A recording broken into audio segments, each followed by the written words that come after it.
আশুগঞ্জ থেকে ১ ঘন্টার রাস্তা হওয়াতে মেয়েকে নিয়ে ড্রিম হলিডে পার্কে গেলাম। মেয়ের অনেক দিনের ইচ্ছে ড্রিম হলিডে পার্কে যাবে। তো আমরা ড্রিম হলিডে পার্কে ১ ঘন্টার ভিতরে পৌঁছে গিয়েছি। চাইল্ড এন্ট্রি ২৫০ টাকা আর অ্যাডাল্ট এন্ট্রি ৩৫০ টাকা। তো এসে প্রথমে মেয়ে আর মেয়ের বাবা ওয়াটার পার্কে গোসল করে নিল। তারপরে আমরা ঘুরতে বের হয়ে গেলাম। এখানে গাড়ি পাওয়া যায় ঘোরার জন্য। তো আমরা একটা গাড়ি রিজার্ভ করে পুরা পার্কটা ঘুরে নিলাম, কারণ অনেক বড় পার্ক, প্রায় ৬০ একর জায়গার মধ্যে ঘুরে পায়ে হেঁটে ঘুরে শেষ করা সম্ভব না। তো সেজন্য আমরা গাড়িতে করে সব ঘুরে নিলাম। এখানে অনেকগুলো রাইড আছে বাচ্চাদের, বড়দের, সব কিছুর জন্য আলাদা আলাদা পে করতে হবে। তো ভূতের বাড়িতে সতর্কবার্তা দিয়ে দিছে শিশুরা আর গর্ভবতীরা যাতে না যায়। এরপর হচ্ছে আমরা স্পিড বোটে উঠে গেলাম আদর্শ গ্রাম দেখার উদ্দেশ্যে।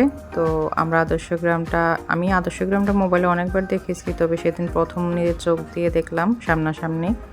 আমার গরমে প্রচুর মাথা ব্যথা উঠে গিয়েছে। মাথা ব্যথার জন্য আমি চোখও মেলতে পারতেছিলাম না।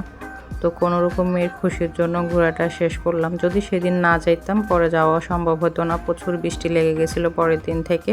আমরা আসার পথেই বৃষ্টি হয়েছিল। একটা আদর্শ গ্রামে যা যা থাকা দরকার সবই আছে এই গ্রামে, এজন্য এই গ্রামের নাম হয়েছে আদর্শ গ্রাম। তো আমরা পদ্মা সেতুর নিচে দিয়ে স্যাটেলাইট দেখে তো আমাদের ঘোরা শেষ হয়ে গেল। কড়া রোদের মধ্যে ঘোরা শেষ করলাম। আজকে পর্যন্ত সবাই ভালো থাকবেন। আল্লাহ হাফেজ।